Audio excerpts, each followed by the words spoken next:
മഹാലക്ഷ്മി സീരിയലിന്റെ latest promo വിശേഷങ്ങളിലേക്ക് എല്ലാവർക്കും സ്വാഗതം. അങ്ങനെ മഹിയുടെ മനസ്സ് വായിച്ചെടുത്തതുപോലെ സത്യങ്ങളെല്ലാം കണ്ണന് മനസ്സിലാകുന്നുണ്ട്. സാഗർ ഒരു ചതിയനാണെന്നും മഹി പ്രണയം നിരസിച്ച ദേഷ്യം കൊണ്ടാണ് അയാൾ മഹിയെക്കുറിച്ച് കള്ളക്കഥകളൊക്കെ ഉണ്ടാക്കിയതെന്നും സാഗറിനിട്ട് നല്ല തിരിച്ചടി കൊടുക്കാനും കണ്ണൻ മനസ്സിൽ തീരുമാനിച്ചുറപ്പിക്കുന്നുണ്ട് കേട്ടോ.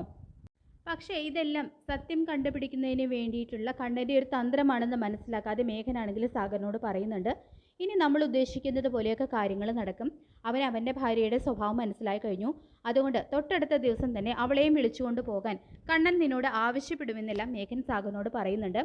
പിന്നീട് വീട്ടിൽ തിരിച്ചെത്തുന്ന മഹിയാണെങ്കിൽ കണ്ണനുള്ള മരുന്നുകളെല്ലാം വൈദ്യർ പറഞ്ഞതുപോലെ ചേരുംപടി ചേർക്കുന്നുണ്ട്. ഇതേസമയം കരുണ വന്നിട്ട് വീണ്ടും അവളെ കുത്തുവാക്കുകൾ പറഞ്ഞ് വേദനിപ്പിക്കുകയാണ് കേട്ടോ ചെയ്യുന്നത്. ശേഷം കണ്ണൻ അനന്തുവിനെയും ലേഖയും കാണാനെത്താണ്. തുടർന്ന് അനന്തവും ലേഖയും മഹി തെറ്റുകാരിയാണോ അല്ലയോ എന്ന് നമ്മൾ ഉടനെ കണ്ടെത്തണം. നീ ഒരിക്കലും അബദ്ധത്തിൽ ചെന്ന് ചാടരുതെന്ന് ഞങ്ങൾക്ക് നിർബന്ധമുണ്ട്. അതുകൊണ്ട് ഇതിൻ്റെ സത്യാവസ്ഥ എത്രയും പെട്ടെന്ന് കണ്ടുപിടിക്കണമെന്ന് പറയുമ്പോൾ എൻ്റെ മഹിയെ സംശയിക്കുന്നത് പോലും ദൈവനിന്ദയായിട്ടാണ് ഞാൻ കരുതുന്നത്. എനിക്ക് അത്രയ്ക്ക് ഉറപ്പുണ്ട് മഹി തെറ്റ് ചെയ്യില്ല. ഇതെല്ലാം സാഗറിൻ്റെ ചതിയാണ്. ഞാൻ പറഞ്ഞില്ലേ, ദൈവാംശമുള്ള പെൺകുട്ടിയാണ് മഹി. മഹി കുടുംബക്ഷേത്രത്തിൽ തൊഴാൻ പോകുമ്പോഴെല്ലാം പ്രവചനം നടത്തുന്ന ഒരു സിദ്ധിയായ അമ്മയെ പറ്റി പറയാറുണ്ട് എന്ന് കണ്ണൻ പറയുമ്പോൾ, അത് ചിലപ്പോൾ മഹി നിന്നോട് വെറുതെ പറയുന്നതാണെങ്കിലോ, നീ ഇതുവരെ ആ അമ്മയെ കണ്ടിട്ടുണ്ടോ ഇല്ലല്ലോ എന്നെല്ലാം അനന്ത് ചോദിക്കുമ്പോൾ തോമസ് വൈദ്യരുടെ അടുത്ത് വെച്ച് മഹി ആ അമ്മയെക്കുറിച്ച് പറഞ്ഞ കാര്യങ്ങൾ ലേഖയും പറയുന്നുണ്ട്. തുടർന്ന് മഹി ഒരിക്കലും കളവ് പറയില്ല. ഇന്ന് തന്നെ അമ്പലത്തിൽ പോകണം. മഹി പറയാറുള്ള അമ്മയെ അവിടെ വെച്ച് കണ്ടുമുട്ടും എന്നാണ് എൻ്റെ പ്രതീക്ഷ. മഹി പറയുന്നതെല്ലാം സത്യമായിരിക്കും. അതിന് നിങ്ങൾ പറയുന്ന ഏത് ബെറ്റിനും ഞാൻ തയ്യാറാണ് എന്ന് പറയുന്നുണ്ട് കേട്ടോ കണ്ണൻ.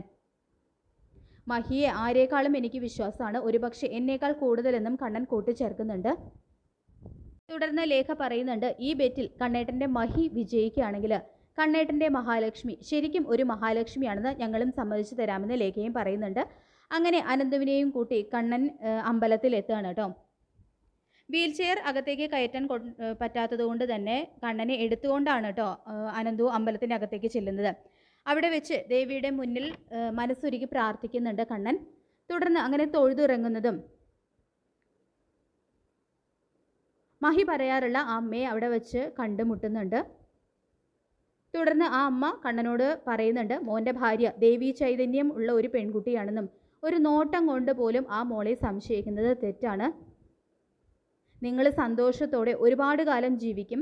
അതിനിടയിൽ മോൻ്റെയും മോൻ്റെ ഭാര്യയുടെയും ആഗ്രഹങ്ങളെല്ലാം നടക്കുമെന്നും ആ അമ്മ പ്രവചിക്കുന്നുണ്ട് കേട്ടോ. തുടർന്ന് അനന്തു മൊബൈലിൽ കണ്ണൻ്റെയും ആ അമ്മയുടെയും ഒരുമിച്ചുള്ള ഫോട്ടോയൊക്കെ എടുക്കുന്നുണ്ട് കേട്ടോ. ശേഷം മഹി കാണാറുള്ള അമ്മ ഇത് തന്നെയാണോ എന്ന് മനസ്സിൽ ചിന്തിക്കുന്നുണ്ട് കേട്ടോ കണ്ണൻ. അങ്ങനെ വീട്ടിലെത്തുന്നത് മഹിക്ക് ആ ഫോട്ടോ കണ്ണൻ കാണിച്ചു കൊടുക്കുന്നുണ്ട്.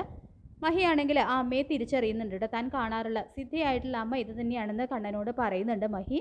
അങ്ങനെ അനന്തുവിൻ്റെയും ലേഖയുടെയൊക്കെ സംശയങ്ങൾക്ക് ഉത്തരം നൽകി അഗ്നിശുദ്ധി വരുത്തി തന്നെ മഹാലക്ഷ്മി തിരിച്ചെത്തും എന്നുള്ള കാര്യം ഉറപ്പാണ്. അങ്ങനെ രൂപത്തിൽ മാത്രമല്ല സ്വഭാവ ഗുണം കൊണ്ടും കണ്ണൻ്റെ മഹി മഹാലക്ഷ്മി ആണെന്ന് അവർക്ക് ബോധ്യമാവുന്നുണ്ടാവും തെളിവ് സഹിതം എന്നുള്ള കാര്യം ഉറപ്പാണ്.